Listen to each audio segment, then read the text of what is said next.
Yes, yes, yes, yes, yes. The NFL free agency period has come and gone, and in its wake has left a pile of fantasy value bodies along the streets. But I can tell you one thing. There's one thing that Ezekiel Elliott and Tony Pollard both have in common. They were both at one point Dallas Cowboys. Today we have three brilliant people going to break down some best ball for you today. Look, we are lock stocked with three smoking barrels. We're ready to roll into best ball season together with fantasy points for the very first time.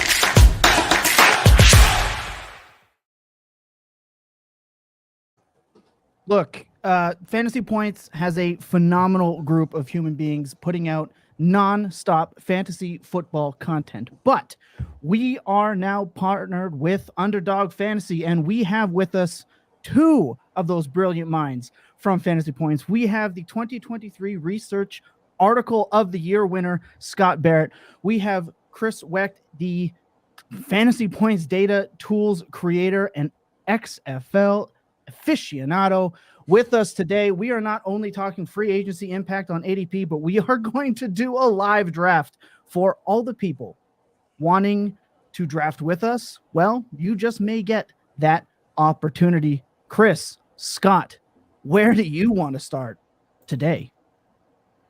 Well, let's just do an introduction first. I think a lot of people know who I am, but they might not know who Chris is. Chris is our sort of not jack of all trades, master of all trades.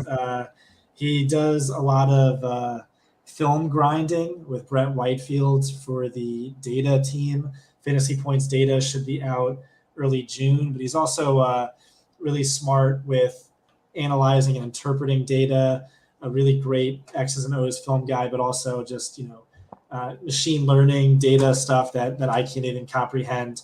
Last year I wrote Scott Barrett's Underdog Fantasy Draft Guide and Primer.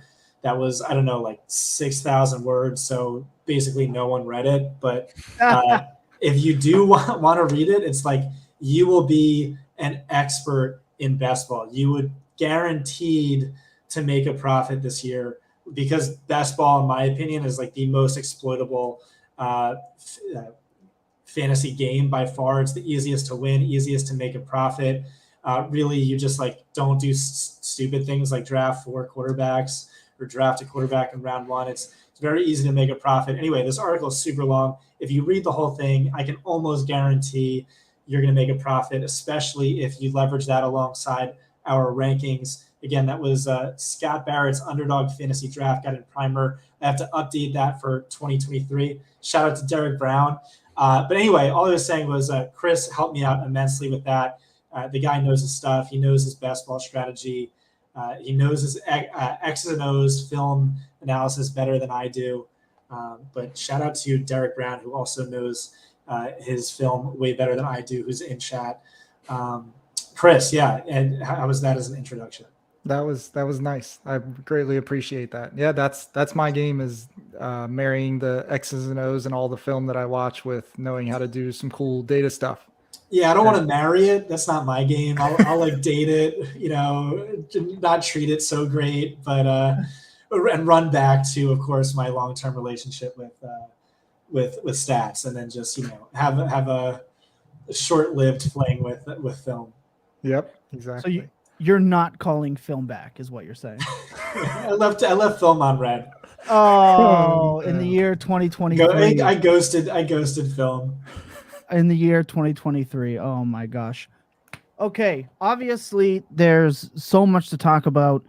Miles Sanders just signing a contract. He's heading over to Carolina. We had Ezekiel Elliott getting cut, leaving Tony Pollard as the de facto RB1 until they draft Bijan in the first round. But for now, obviously, immediate fantasy and best ball ADP impacts from NFL free agency. Chris, was there something over the last couple of days? I know day one, kind of a snooze fest, but over the last bit of time, we have had some really big impact news. Is there something that really caught your interest that you think will shake up immediate ADP? Well, I think you said it a couple times already. I mean, Zeke was released. How high is Tony Pollard going to go now? I mean, I can't wait till we get into a draft and see where he goes. I mean, like first round, second round. I mean, people have been dying to draft this guy for as long as he's basically been in the league, and now they're finally getting a chance where they don't have anybody. I mean, I don't know. I haven't even had really a lot of time to think about it yet. If it's good, if he goes early, how early he should go, what that means, and what his outlook looks like. He was definitely one of what you would call a quote unquote league winner last year with his time there. I can only imagine. You're right. His ADP is going to absolutely skyrocket, and it could be as early as today in our live draft. We're not quite sure. Scott, a lot of iffy wide receiver contracts, a little light, if you would. I think when you look at Christian Kirk's contract last year to this year, we're obviously seeing what the level of wide receiver was this year. Myers signed his 3-year deal. Lazard actually got that 4-year contract. Juju got a really cheap 3-year contract. Really nothing super exciting. But David Montgomery does sign to Detroit. Do you think any of those names will have a significant impact on the shakeup of best ball ADP out the rip? Yeah, so I think everyone kind of wants us to break down some of these. Pollard, so he's in career games with at least 50% of the team snaps.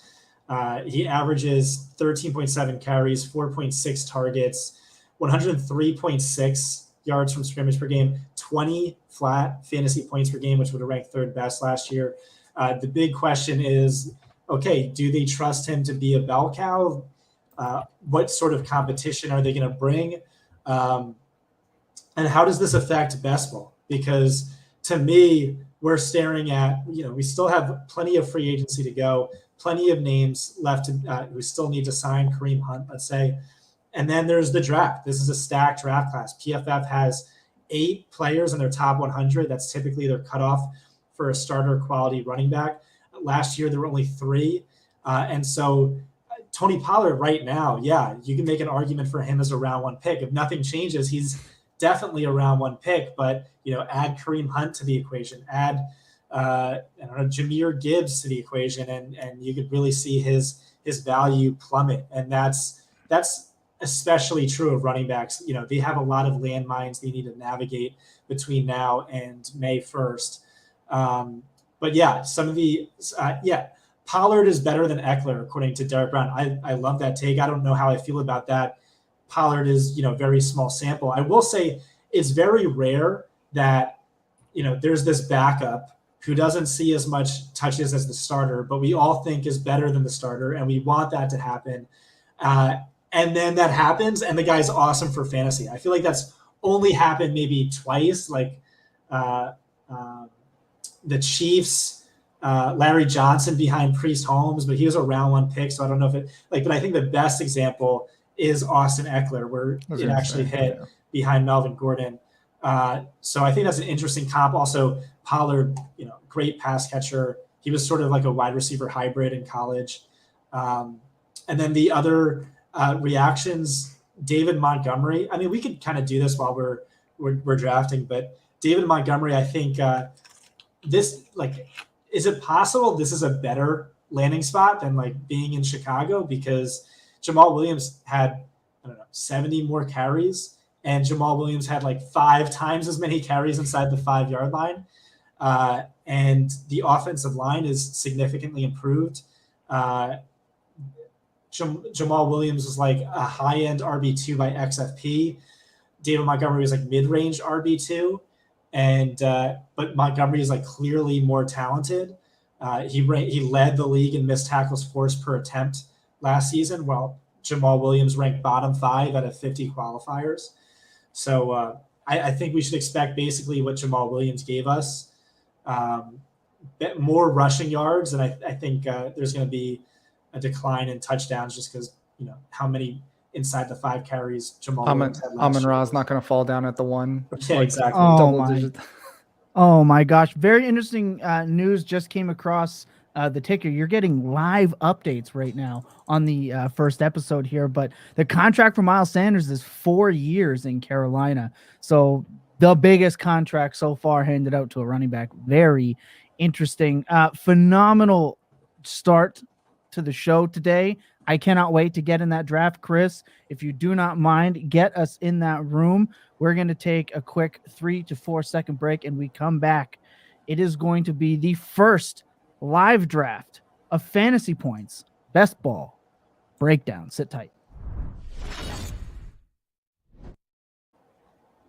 Okay, look, fill this thing up. This is a big board draft. This is a absolute big board draft. This is going to be a lot of fun. Gentlemen, I must ask as we start our engines, what's the first thought? We saw in the preview video, if you went and watched over at Fantasy Points YouTube channel and subbed and hit the notification, which you should all do right now, and I mean right this second, you would have seen the brief conversation. Scott was pounding the table for Travis Kelce 101. First round, have we solved anything since then? What is the first round going to look like for you both? I don't think the first round has changed too much since we did that draft the other night and talked through a couple of these guys. I think it's kind of pick your flavor of the top 4 or 5 guys, and then there's a second tier, and then I think it's just going to be like the Wild West with all the free agency stuff that's happened. Still guys moving around from combine stuff. I don't really know. I mean, this is going to be a fun draft because we really don't know what to expect. Yeah, I just want to cape up for Travis Kelce 101. Like, I don't think it's controversial even. It's just he's glaringly the 101 if you know what you're looking at. Who are the receivers that Patrick Mahomes has? I mean, like Juju Smith-Schuster's not even there anymore, so the receiving core arguably is worse. But the big thing really is just positional value, positional scarcity, positional value. If you look at historical win rates, especially in tournaments, contests like this, so a non-tournament where you just have to finish first out of 12 teams, the Travis Kelce is just a massive advantage. You draft Travis Kelce, and then you draft a random tight end in round 14, and 99 times out of 100, that is going to beat out whoever takes the tight end 3, tight end 4, and tight end 5. And so then factor in draft capital. You saved an extra roster spot to allocate at wide receiver, running back, and you didn't waste all these premium positions. Looks like Michael Lentini is in this draft with us. That's fun. Correct. That's exciting. Don't snipe me, bro. And, some show sniping. Oh, he's going to get Travis Kelce, isn't he?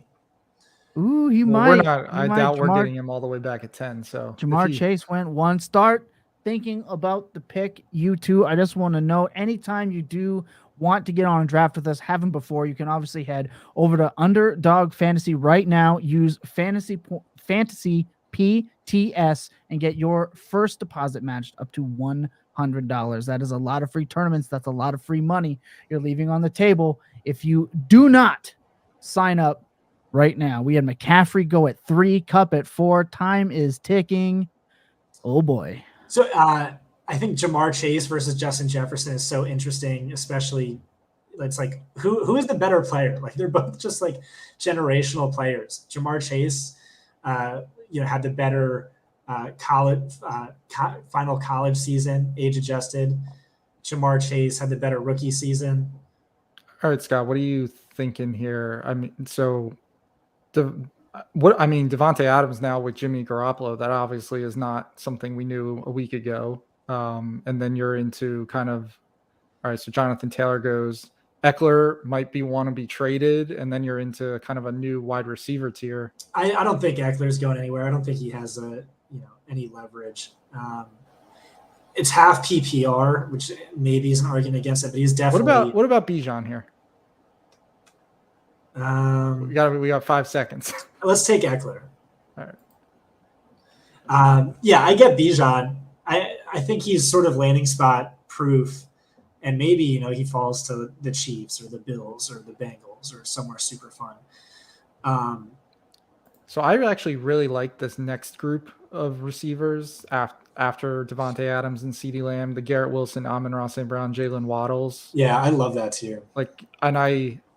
If if we don't get one of those guys, I feel like when we come back around, we're going to be in a little bit of trouble wide receiver rise.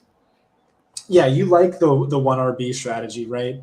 I would say, especially this time, just because like there's I going mean, to be so many this is a nice values. spot to be in. Bijan, Saquon, Garrett, Amon-Ra. Like I would be ecstatic with any of those. Yeah. Do you have a favorite? You know, Garrett with it looking to be 90% likely that. So they sign Alan Lazard. You still have Elijah Moore there, and now. How much do you think a guy like Lazard being on the team affects Wilson's outlook? Is he just a slightly better Corey Davis, or even better? I mean, we can't overstate the importance of rapport. Well, they both go. So really, it's Bijan, Saquon, or Waddle to me here. I don't mind going 2 RB, especially non-tournament. I don't think you're gonna be able to get Bijan much later than this, unless he gets like one of the worst. I don't even know. He could go to Dallas. He could go to that. I don't even know if that would be that bad though. But I mean, Saquon fully healthy as the entirety of the Giants offense. I probably would have went Saquon there, but I don't know. I think Saquon's a little cooked. His numbers in the back half of the year were terrible from the efficiency numbers. Yeah, the missed tackle. Yeah, I just think he was hurt, but I mean, he's kind of always hurt, so maybe that's your argument. Fairly interesting to double tap running back in draft 1. This is not a tournament, so like let's wait super long at quarterback. So for people that may not know, Scott, why is it being not a tournament so important when you're building your team? Why would you wait that much longer just because it's not a tournament? For people that may not know. So in a traditional best ball draft like this, where you're competing against only 11 other opponents, floor matters, safety matters relative to upside. But in a tournament, you're basically competing against 300,000 people. No, so that's Scott. That's what this is. Oh, is this a tournament? Yeah, the big board is not as big as Best Ball Mania, but it's big. How many entries? Let's see if I can find that. I don't want to leave the screen. Derek Brown is curious where Darren Waller goes. Is that not by far the best receiver Daniel Jones has ever had in his entire career? Let's not trash Kadarius Toney like that, okay? I mean, Kadarius Toney is 3 times. He was never on the field. It's a little over 100,000 people this tournament. We had one game. My bad for missing that, but yeah, okay. Then a premium quarterback makes a lot more sense. Because in those bonus rounds, the playoff rounds, you really. So something I've been thinking about since you said Kelsey was the 101, and I think the quarterbacks apply to this as well. So yes, they are clear separators at their position, but if a guy like Kelsey is on a super high advance rate, when you get into those playoff rounds and everybody now has Kelsey probably doesn't mean as much anymore. Do you think that you'll have to differentiate in a different way? But I mean, if there was a best ball tournament like this in 2019, it's basically like it's impossible to win without Lamar Jackson and Christian McCaffrey. So like you have both, you're gonna make a profit, but in order to win, you need both, and then you have to beat all the other Lamar Jackson and Christian McCaffrey teams somehow. Yeah, but that's fantasy. It's like there are players where it's impossible to win without them. Yeah, I more so think of it as like having, that second tight end on a Kelsey team does matter. You're basically hoping Kelsey has a bad week in that last week, but you have the other tight end that nobody else has. I guess it's possible. I don't know. I would kind of just, if I'm drafting Kelsey in round 1, I'm just hoping he's the tight end 1 throughout that stretch. So we're getting, I think, a good run here with all these running backs going because we don't have a receiver yet. Let's flip over. So Nick Chubb, Debo, Justin Fields is the only quarter, and Lamar. Receivers, definitely nobody really. I like Amari.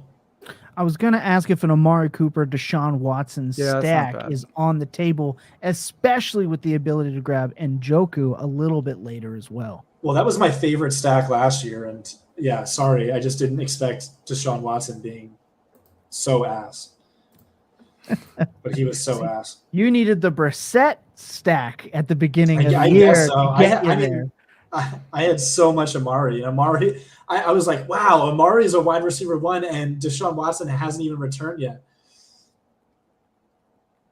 Landing spots with prospects and quarterbacks. That's always fun. All right, ideal landing spots, Chris. Bijan to Dallas, Jackson Smith and Jigba to Detroit, Anthony Richardson to the Jets. Hold on. Why are you trying to ruin Amon Rob putting JSN Just slot receiver extraordinaire? Think of like the worst possible. Okay, worst possible. Okay. Shout out Toronto Dave. He's in the chat. Make sure you're hitting that sub button. We are rolling. Why is your name Crispy, Chris? It goes back. It was a high school nickname for no real reason that kind of just stuck over the years. And is your middle initial something with a P? No, not at all. Patrick Way. Literally, somebody said it one time, and people just kind of rolled with it, and it never went away. I love it. I'm surprised you got that handle. I'm surprised someone else didn't have it. I know. Oh, we got to get Mark Andrews here. Really? We were just talking about the importance of like a premium top tight end. Absolutely. So even if Lamar is not there. Yeah, I don't give a shit. I just think Mark Andrews is good at the very least. And in best ball, remember, tight end is very important. Like that, if you can get an oligarch tight end, and maybe there's only one, maybe there's only two, maybe there's three, but if you can get an oligarch tight end, that really just swings leagues. The only thing better than that is like finding like a mid-range tight end 1 in like the last round of your draft, which happens. It happens more than any other position, but you'd be shocked by how much tight ends really swing these best ball leagues, especially tournaments. Chris P. Wecht. Dustin Keith with a hashtag. You really didn't want to tell that story. You're like, ugh. They gave me this nickname. It didn't make sense, but it stuck. And I just, I would tell you my Underdog username, but it's a secret, and you're only finding out when I win $2 million. It is a hilarious name, and so it's a deep dark secret. We will not be able to tell if you're ever in a draft with you. That's right. Yeah. And when I win $2 million, everyone's gonna be like, "Oh my God, who is this?" And that's when you'll come out. That's right. Announce it to the world. Scott's going to deliberately join a draft that we are in. We won't know, and he'll secretly be drafting against us in the same room We'll just to be like, try this guy to claim keeps victory. sniping all our picks. Yeah, very strange coincidence here. Fantastic, phenomenal. So the naked Andrews right now is somewhat interesting. I don't know what's going to happen with Lamar Jackson. What are the options for him? Is he good enough to sustain an entire season of Tyler Huntley, do you think? Or some other random quarterback? Because even the Brissetts and Bakers are off the free agent market. It's really bleak out there. Like, it's a Carson Wentz return of Joe Flacco-esque type scenario right now, and that is terrifying. Yeah. Yeah, I don't know. It's a lot of disgusting. Yeah. Scott has a lot of confidence for the guy he said we had to take. Yep. Hey, that's what we're about here. For Andrews, no, I think we're safe. I mean, like, even if it's worst case scenario, Tyler Huntley, like we saw that Huntley targeted Andrews like 35% of the time 2 years ago, and then last year Andrews was hurt in the second half. That's my argument. I really do think he's one of the best pass catching tight ends in football. At the very least, like, he owns 3 of the best ever yards per route run seasons in PFF's history. I think I don't know. I'm not worried about target competition.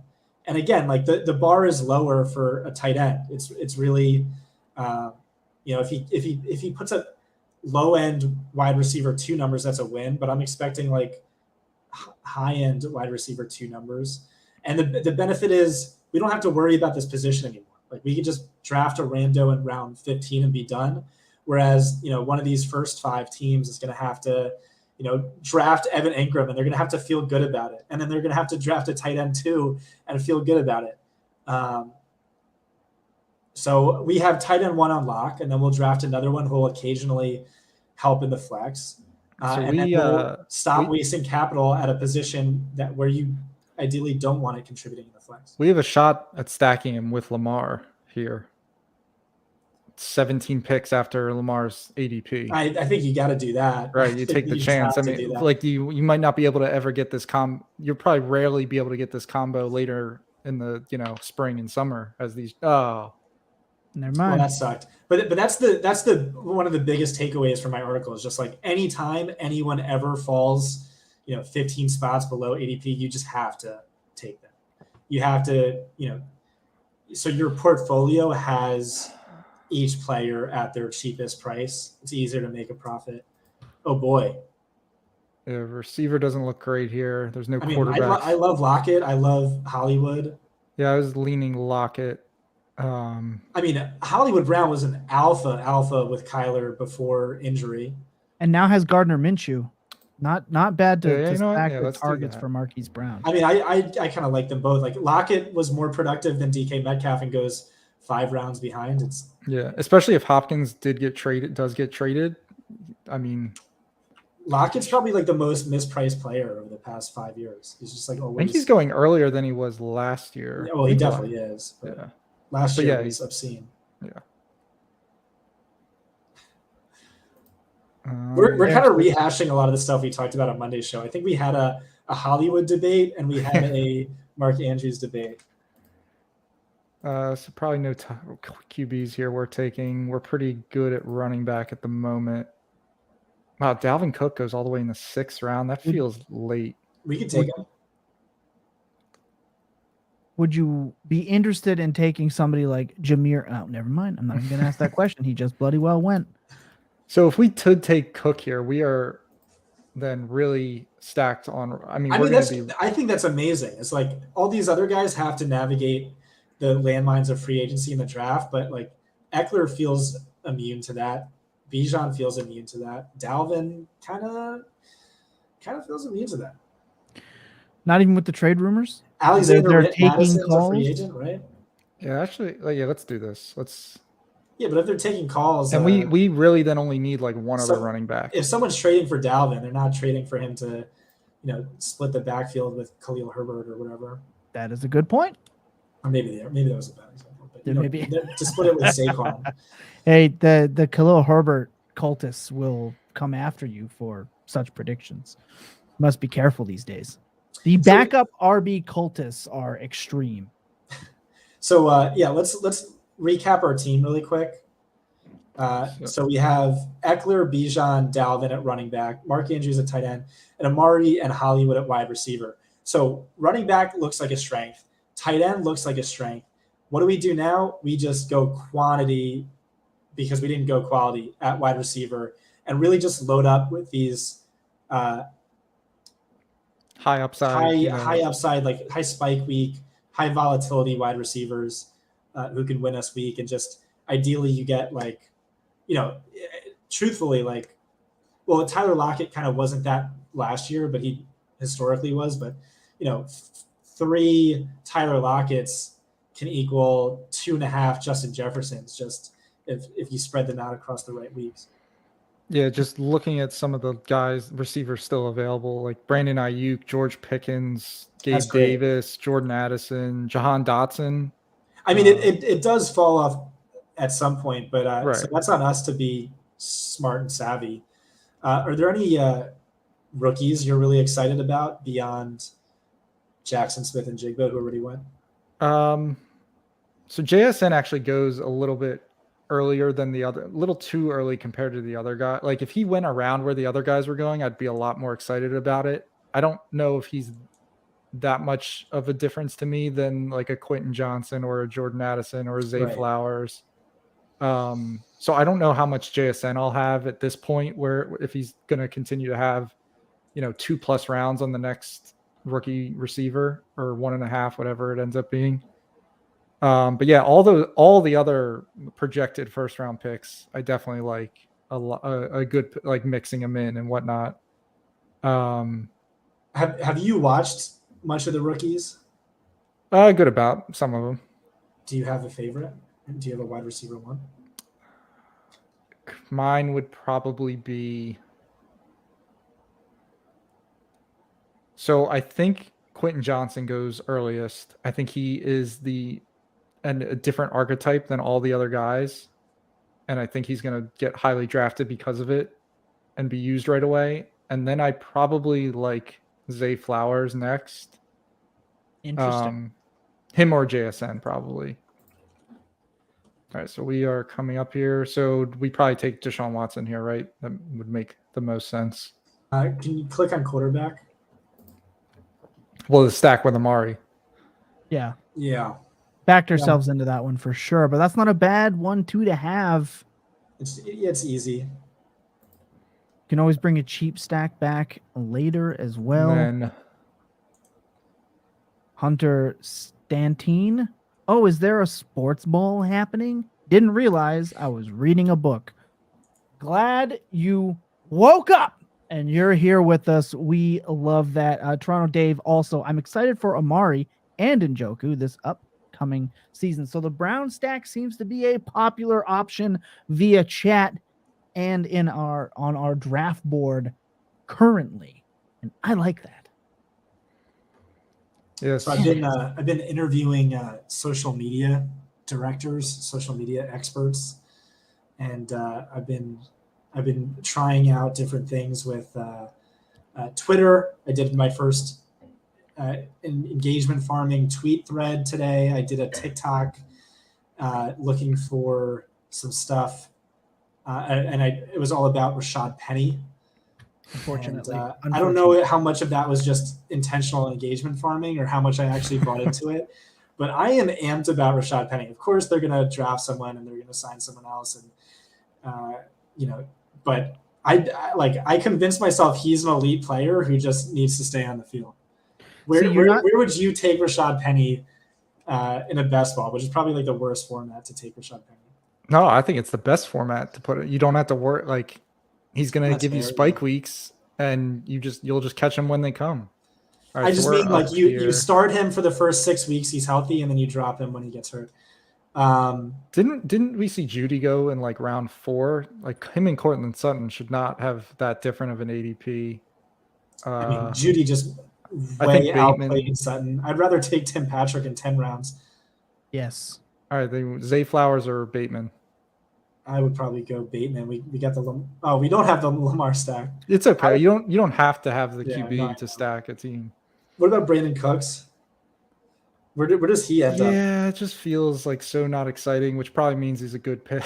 Right, in best ball for sure. Yeah. Phenomenal. Yeah, where did Judy go? Yeah, Judy went in round 4. So you're out on Sutton this year? I don't think he's good. I used to. I do think Judy probably is better, but I'm definitely. I mean, if I can, I kind of like Sutton in this round 8 range. I like Bateman in this range too, though. I forget the stat I had, but it was something like Sutton has never gained more than 75 yards when Judy was active. I'm gonna pull it up. That was a great stat. He's also just arguably been not good since his injury. Yeah, that's what just I'm saying. Overall, from his shout out, but his reception perception to his analytic peripherals, he's just been suboptimal in every. Can you look up what that injury was? Was it just an ACL, or was there more to it? 1 second, on it right now. Ba, ba, ba. Yeah, I definitely like the Rashad Bateman receiver pick we made over still picking up running backs like Rashad White, AJ Dillon, James Conner. That is not a fun range for running backs. No, sir. Oh, Darren Waller, round 8. Damn, that's really good value. Yeah, Cortland that Sutton feels good. suffered an grade 3 ACL tear on September 20th of 2020. I mean, that's the thing with these free agency drafts is like you draft during free agency. Sometimes, someone will take Darren Waller round 2 just Yep. because they're a Giant fan and like they get excited. But a lot of times it's just ADP didn't correct, and so you get this guy to value, which this That's Darren Waller drafter definitely. I definitely don't matter about reaching an ADP as much as I would now in like the summer because so much is going to change. Like Right. we don't know anything yet. I mean, but I also think there's value in getting a guy that's way past his ADP as well, because you're going to get combinations that aren't super popular among everybody else. Mhm. So there's a bit of a tight end run going on. Evan Ingram, Darren Waller, Njoku, Schultz. We don't have to worry about that, luckily. Yep. And then still some run. So Jamal Williams goes in round 9 after he just signed with the Saints. Do you think that is Jamal better in New Orleans than he was in Detroit last year, or do you think he just hits regression hard from a touchdown perspective? New team. Oh, I think Jamal Williams is like such a slightly below average running back. Like not even below average versus starters, just like below average. Like, and every metric he has backs that up, I think. But he has a great personality. He's like the like fact it's not running backs. It's not you, it's me. Great personality. All right, we're up on the clock here. Like coaches love him, He'll cry and he'll get the team amped up. Mooney, Dak Schuster, Prescott, Mooney, DPJ stack. No, fuck that. BJ, Michael Thomas, Hyatt, Jalen Hyatt. Yeah, go Hyatt. His wide receivers get gross quick. I like Thomas. Yes. You like Michael Thomas? I think so. They're talking about re-signing him. That's good vibes. If there's any truth to that. Even when he was on the field, even sporadic, he still produced. It's not like when he was on the field, he was an absolute shell of himself. It just, unfortunately, his legs decided, no, thank you, sir. But in best ball, that doesn't matter. I'm always a little too bullish on injury guys, as evident by me talking about Rashad Penny. You started to believe your own clickbait. That happens. What do you think about Jared Goff or Aaron Rodgers here? Oh man, Aaron Rodgers is a great QB is going to start drying up, and we probably need 3 on this team. Would a Kyler Murray later for the second half of the season? I mean, we keep saying we need wide receivers, and that should be the priority. But Aaron Rodgers is also true. I mean, I'm just not in love with any of these receivers in this range. I mean, I'm kind of on board for Michael Thomas. Wandale's interesting. Juju, he got paid at least. I just don't trust GM Bill Belichick at all. Yeah. All right. What's your vote? I mean, Aaron Rodgers is sexy, but Juju or Thomas is probably smarter. All right, I'll give you the Thomas. Click the button, Chris. There we go, Chris. Nice. That's what I like to see. Yeah, so we got an upside guy, which is important. Which is important when you're going quantity over quality because we're okay. We could still draft Anthony Richardson. So we're good. At yeah. Are you with Brett on that? I don't know if I'm convinced that is the one that like Brett does, but I think there is a good argument for him to be the one. I mean,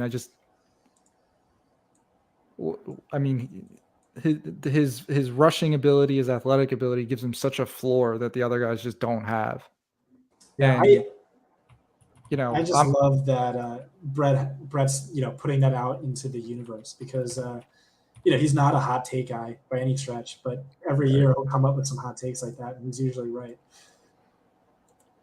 Yeah, I mean, if you're you're in a league now with Jalen Hurts, Patrick Mahomes, Josh Allen, Joe Burrow, Justin Herbert, like you can't really compete without the elite of the elite performance at QB. So take your shots where you think it could be there, and if it doesn't work out, I mean, you have to have a organization that's okay with it not working out, so that matters. But So Derek said A Rich is going so damn late. I don't know about that. Like if this were a redraft league, I would pounce on him 2 rounds early.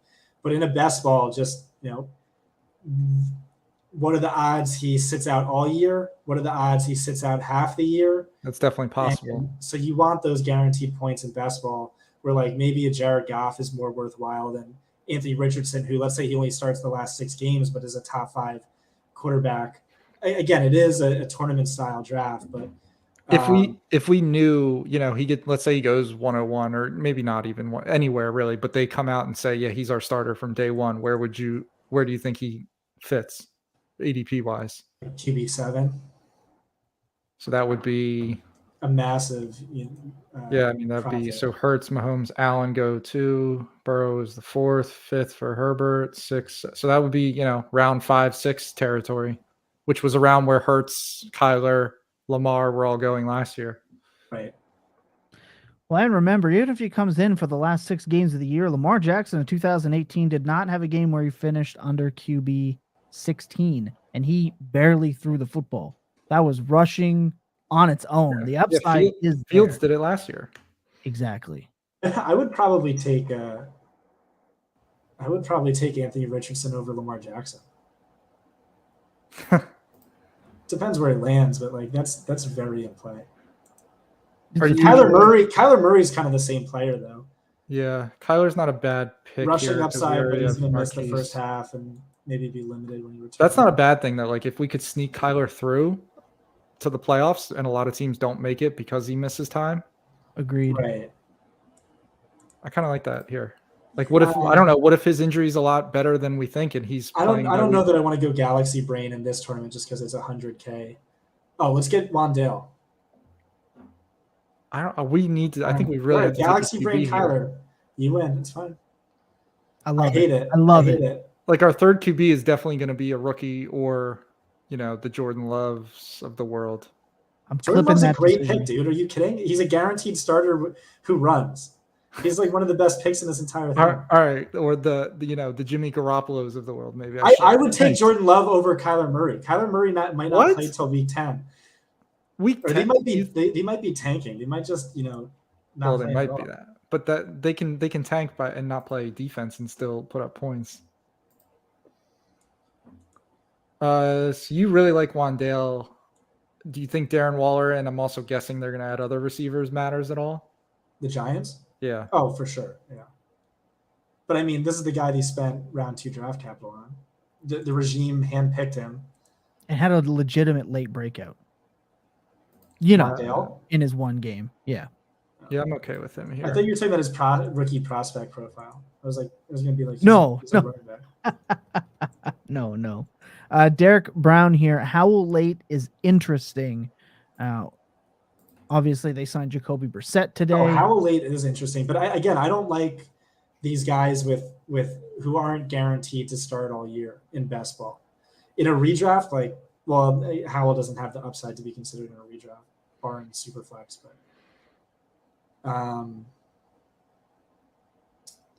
But so we did take Wandale. All right, who are some more wide receivers we should? So we have 6 now. We're definitely building up, which I think is fine to keep adding to it. We're hopefully like these 3 running backs are in our lineup, or at least 2 of them are in our lineup every single week, if not a third. Hodgins, Dobbs, OBJ. This is kind of where I would definitely start looking at some of these rookies, like let's see. Some of the later ones. Marvin Mims is a guy I really like. Oh, me too. Rashi Rice, Brett loves. Screw him. Tell me what you like about Marvin Mims. So I was actually, I've been helping out Brett with some of the draft guide stuff, digging up some of the background on these guys, like where they grew up and stuff like that. And I found, which I did not know until I saw this, Mims holds the state record for receiving yards in the state of Texas in high school. Wow. The biggest football state in the country. He like destroyed the record. And he's the current record holder. I think he's going to be one of my guys. I think he's going to be must draft. Yeah. So then he goes to Oklahoma. He plays with we're at 3 different QBs. Lincoln Riley leaves at some point. New head coach. Like I think his college career. That's a great point by Derek Brown. It's kind of irrelevant now because you did that with Kyler Murray, but yeah. So sorry, go on, Chris. Oh no, that was pretty much everything I had to say about Mims. So why I like him is because he had the 7th best season in PFF college history among all Power 5 wide receivers by yards per route run as a true freshman. He was only 18.5 years old, and that's just insane. And why my model has him right now like wide receiver 6 or something, but that's only because his freshman year failed to qualify for my model. He was like 25 routes short. And if I spot him those 25 routes, he's like tied with JSN as the best wide receiver in the class. So the same thing happened with Dameon Pierce last year, basically, where one version of my model had him RB2, the other had him RB20. And so I ranked him like RB5 because that upside is more valuable than the downside is detrimental. Jordan Love goes, who I would have taken over Kyler Murray. What?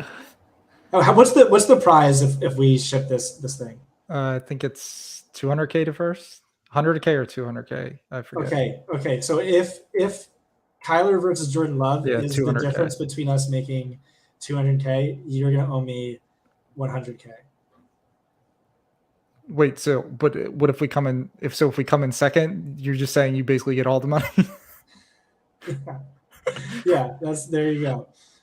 So we haven't worked that out. What happens? Are we splitting everything 50-50?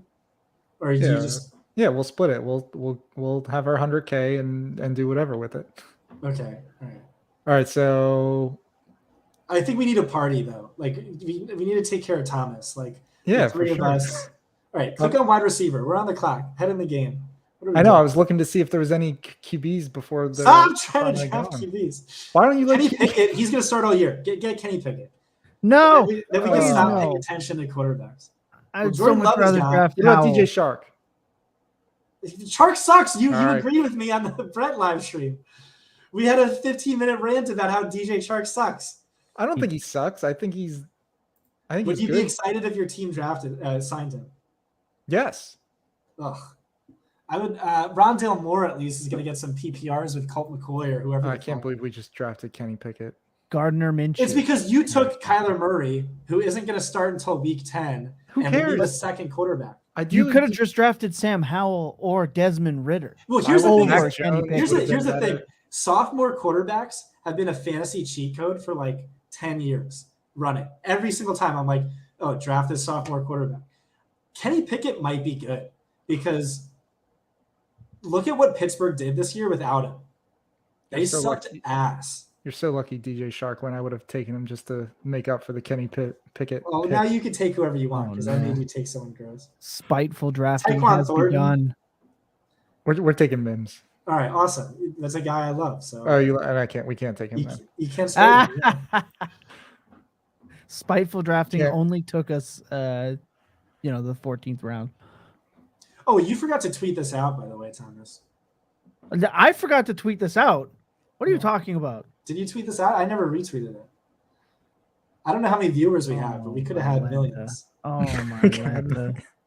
Look, I don't have access to that Twitter account. Okay. So that's right. It's in your hands, Scott. I need the link. So next time you'll it is posted in the social media channel, sir. All of my X's and O's. I never checked Discord. I cross my T's and dot my I's, sir. This is all on me, isn't it? I got that in 4K, baby. I got that in clipped. It's clipped. This is all on me. This is what happens when you draft Kenny Pickett. You just immediately start losing at all. You just regress. We learned a lesson here tonight. What was Kenny Pickett's season high last year? Horrific is what it was. He's bad. He's #bad. 15 fantasy points. He's going to be a 47-year-old sophomore with toddler hands, still unable to find the end zone. Oh, God. Horrific. Oh, God. He had – you want to guess how many games over 16 fantasy points last year, Chris? 0. When did he starting? Like week 5 or 6, right? Yeah, I'm gonna say 2. he had 1. Oh, it was close. Season high of 19.1 with Deontay Johnson, George Pickens, Pat Fryermuth. All right, Yikes. here's the bull case on Kenny Pickett is he's terrible all year, but the Steelers have the dream Week 17 matchup for fantasy offenses, and he just lights it up, and we are the 1% team that has Kenny Pickett in the final. All right, can you show the full team? I want to get Yeah. our viewers' thoughts on this. So QB, Deshaun Watson, Kyler Murray, Kenny Pickett, running back, Eckler, Bijan, Dalvin Cook, receiver, Amari Cooper, Marquise Brown, Rashad Bateman, Jalen Hyatt, Michael Thomas, Wandell Robinson, Marvin Mims, and then Mark Andrews at tight end. All right, chat. What do we need to do here besides travel back in time and undo the Kenny Pickett pick? You know, it took about 5 minutes for you to come back and understand the mistake. We No, love to see growth on this show. He's just the last guaranteed starter. What do you mean, Mac Jones? Sam Howell. Oh, I miss Mac Jones. Tannehill. Oh, fuck. Tannehill would be a great pick. There we go. See? I mean, Mac Jones was pretty much the only other one that I No, Tannehill. Are you kidding? Tannehill's a legitimately amazing pick. Toronto Dave. Throw the ball to who, though? It doesn't matter. He's the listeners are enjoying the show, and Derek Brown wants to let you know that Pickett is booger. We do probably have to consider adding the other tight end. Just it's getting pretty late. Juwan Johnson that has a shot at some kind of upside. Like I don't mind taking one of the rookie guys because we don't theoretically need them to do much of anything right away. Yeah. All right. Kenny Pickett had 1 game over 60 we're still talking about points. Tannehill hit 18.5 in 45% of his games. That's actually pretty good. Throwing to no one, mind you, and they'll draft someone. Juwan Johnson is an upside tight end with a 2-year contract and a new quarterback in play. As long as Taysom Hill's on that team, I'm anti-Saints.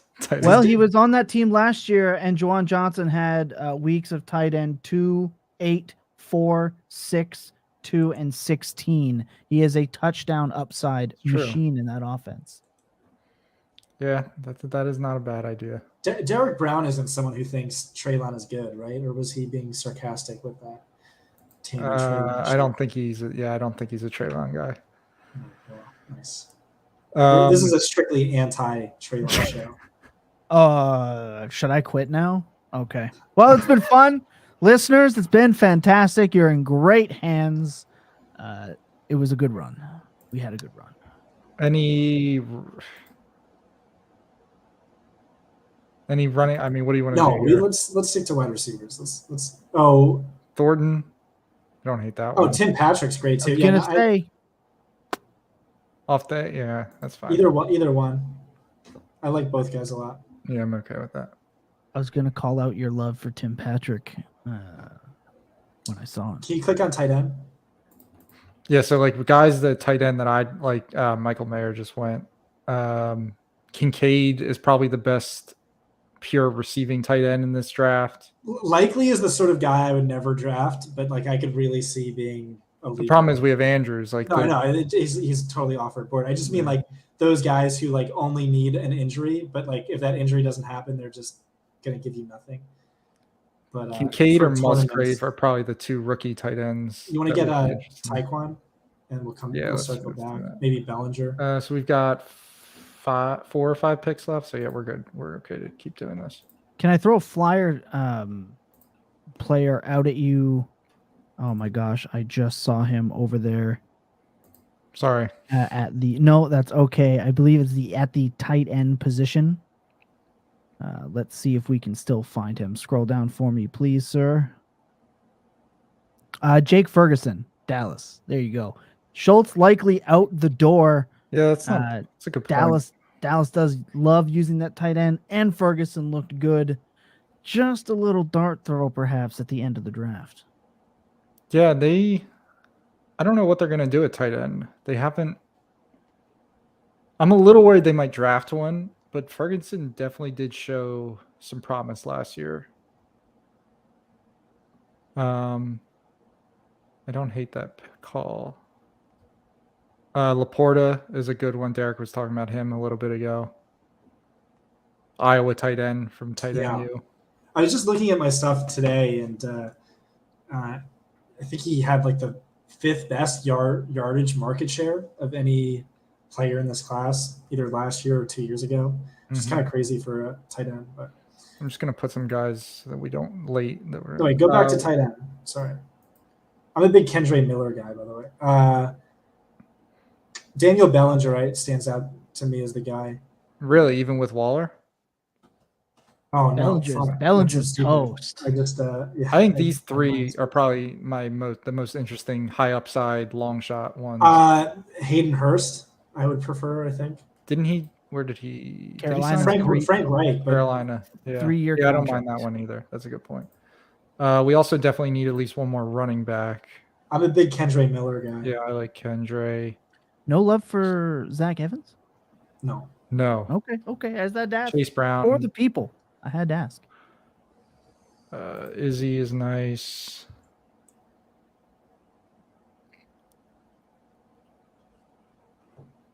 Start with that. We'll come back to there.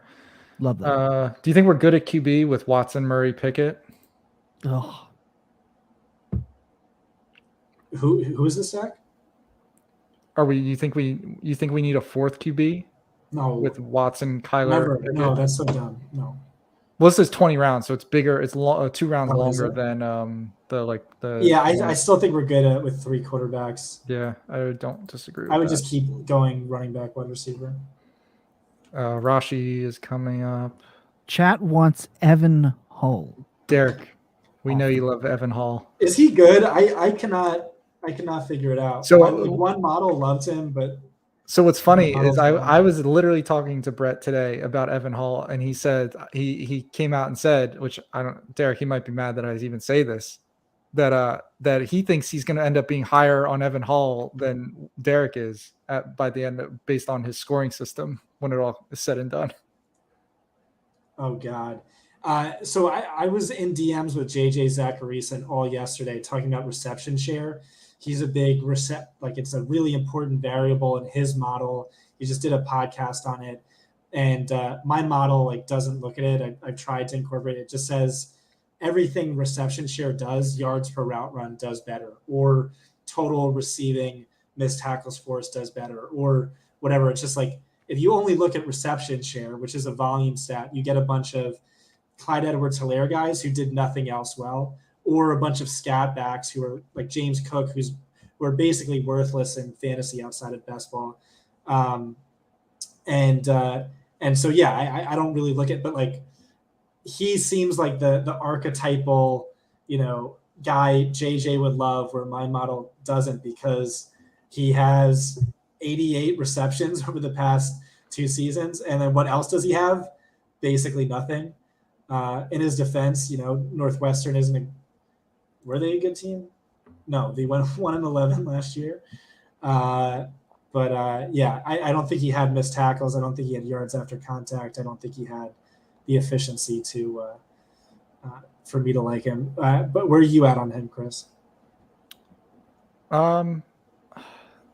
So he was a guy he was one of the Senior Bowl guys that I actually liked a lot going to Senior Bowl, and then he didn't show a whole lot while we were there, but running backs don't always show a lot anyway there. There's only so much they can do in those types of practices.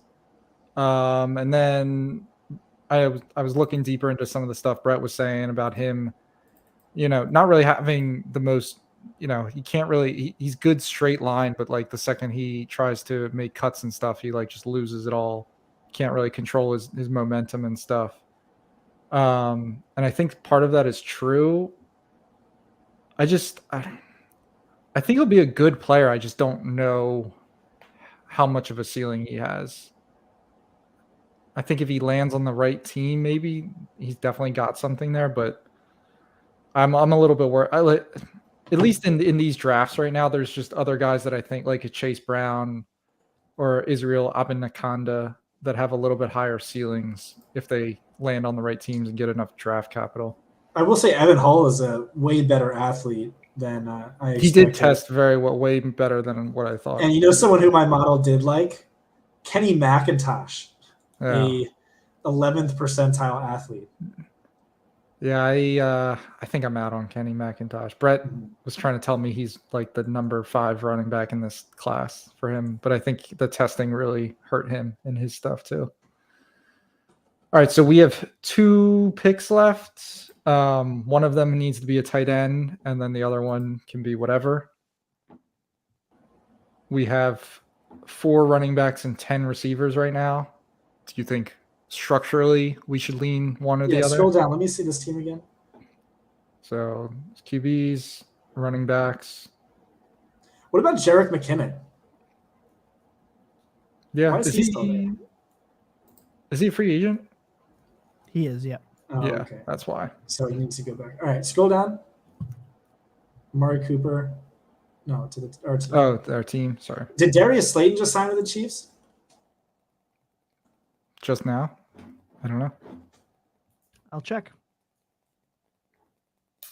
Oh, I hope not. It was just a rumor. Okay. Oh, okay. All right, so we definitely need a tight end. Yeah, I think we grab Laporta here, assuming he makes it to us. Albert O. I wonder if he could see a resurgence with Sean Payton. I wouldn't draft him, but yeah. Jelani Woods. I was gonna say Jelani Woods is kind of interesting. He's real interesting. Mo Cox is still there, right? Had that 98-yard game. No, yeah, maybe he's not that interesting. He's an interesting prospect if he ever can get a bigger role for sure. Scroll down again. They have 3 tight Where's ends Gronk? that can really play. Give me Gronk. We need to do a Gronk Brady stack.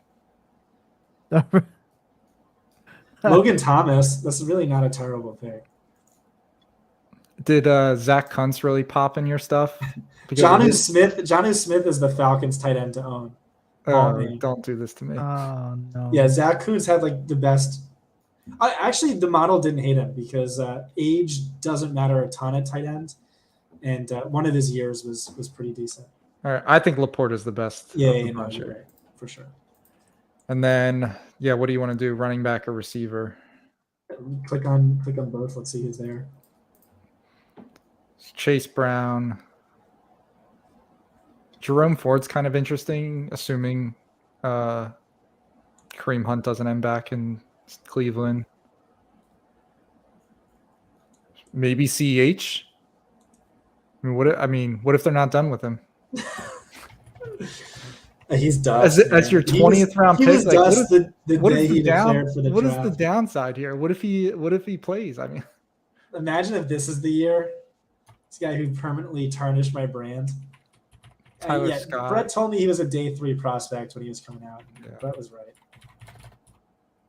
Evan Hall. Yeah, I did take him over Chase Brown just to make the chat happy. All right, that does it. Wow, look at that! Can't believe we just won $200,000, Chris. What are you gonna buy with your $200,000? Can't believe we just missed out on making the finals because we needed Kenny Pickett to put up 16 fantasy points. Pickett. And he couldn't do it. No, it's Kyler versus I forget who it was. Kyler? Jordan Love. Yeah. Toronto Dave. Shout out Canadian. Chase Brown. Yeah, so we finished with, let me go back over here. Deshaun Watson, Kyler Murray, Kenny Pickett at QB, Eckler, Bijan, Dalvin Cook, Kendre Miller, Evan Hall at running back, Amari Cooper, Marquise Brown, Rashad Bateman, Jalen Hyatt, Michael Thomas, Wan'Dale Robinson, Marvin Mims, Tim Patrick, Tyquan Thornton, Rashee Rice, and tight end is Mark Andrews and Sam Laporta. Yeah, I will just say we should probably go out of our way to load up on rookies.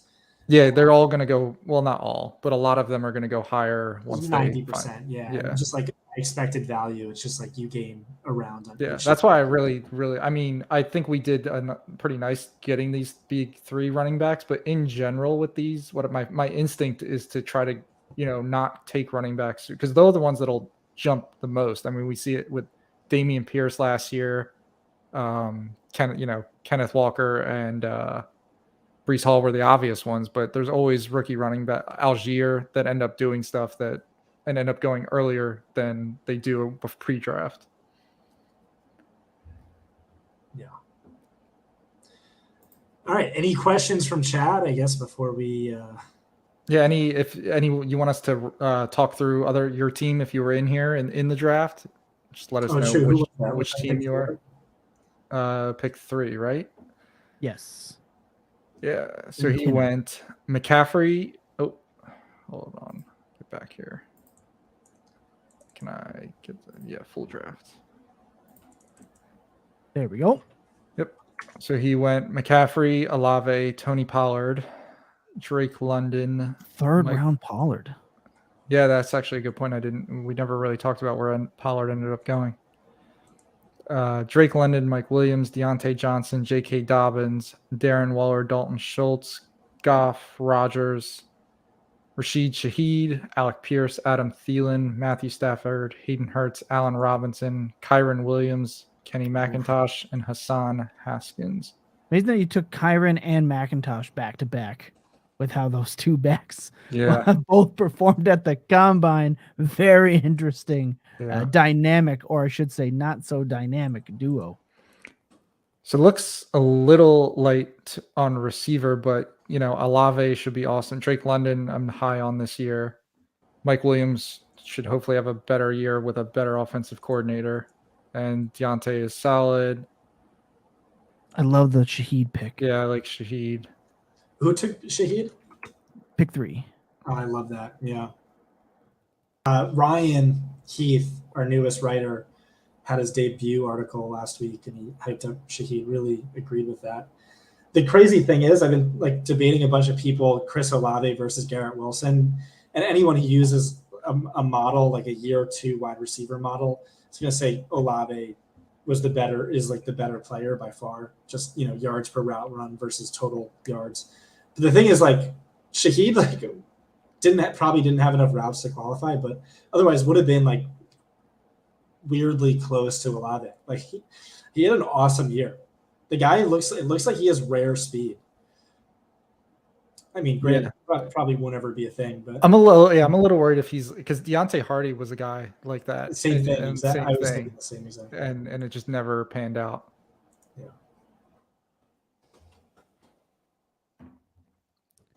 He says, I just missed on Carr for the dub stack. Pick 3. You're close. Yeah, where does Carr go? Phenomenal. Now, I think the people might want to know, where is it in our draft that you felt things got a little sideways? What was the pick? I think you already know my answer. Yeah, I want the opportunity to, work it out.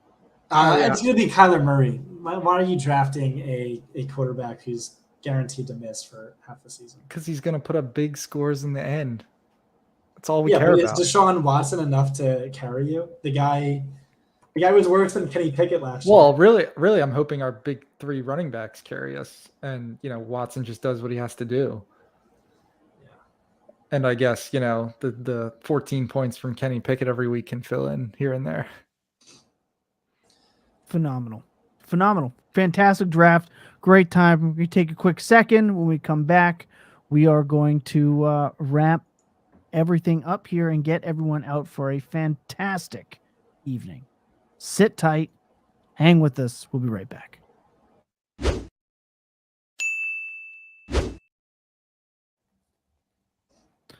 Well, a great time and a great draft. Scott, Chris, any final thoughts? Anything you want to get out into the YouTube universe before we get out of here? I'm going to book our hotel in Vegas to celebrate our 200K win. Champagne on me. It's going to be a great time. Really excited.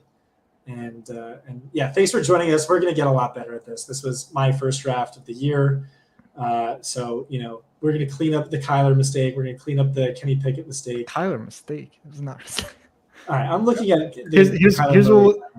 what if one of those QBs is in our 200,000 first place lineup at the end, I'll send you a Kenny Pickett jersey. You send me a Kyler jersey if they're in our final lineup. Wait, what? What is If this? we get first place and one of those QBs is the QB score that we use for that week. Oh, yeah, no. If that happens, like you're getting it like a signed jersey from Kenny Pickett. You're gonna No, I don't want like, the Kenny Pickett one. You're gonna spend 24 hours. I'm gonna pay $50K for Kenny Pickett to take you out to lunch. Oh my goodness. Oh my gosh. But yeah, no, I will have a Kyler Murray jersey here for the next 10 years if he's the winner. Sounds good. Putting that one down on the books. But yeah, this was fun. We'll it'll be fun every week seeing the ADP changes. Just what's Kenny changed. Pickett just dropping around every day. We'll make note of Kenny Pickett's ADP every week. We'll see if we ever get closing line value on that pick. Who knows? Yeah, I can't wait to follow all throughout training camp. Kenny Pickett is getting pushed by Chad Henne, who was their backup. Phenomenal. Hopefully, he doesn't look lost. Oh, Mitch Trubisky. That's right. Yeah. Phenomenal. Truly fantastic. This has been a great time. If no other thoughts, we will get on out of here. We're here every week, same time, same day, Wednesday, 7:30 Eastern. Same bat time. Comment, and subscribe. Same bat time, same bat channel. Scott, if you don't do it, we're not going to keep giving you amazing content. So you have to comment, like, subscribe, and watch religiously. Participate in chat. Correct, 100%. Look, Toronto Dave agrees. He says, great show, and we appreciate you too, TD. Look, such an amazing crew. For Scott Barrett, Chris Wecht, and your host of the Most Time on His Hands, Thomas Tipple, we bid you adieu. We really enjoyed the first episode of Fantasy Points Best Ball Breakdown. I got it right. Let's go.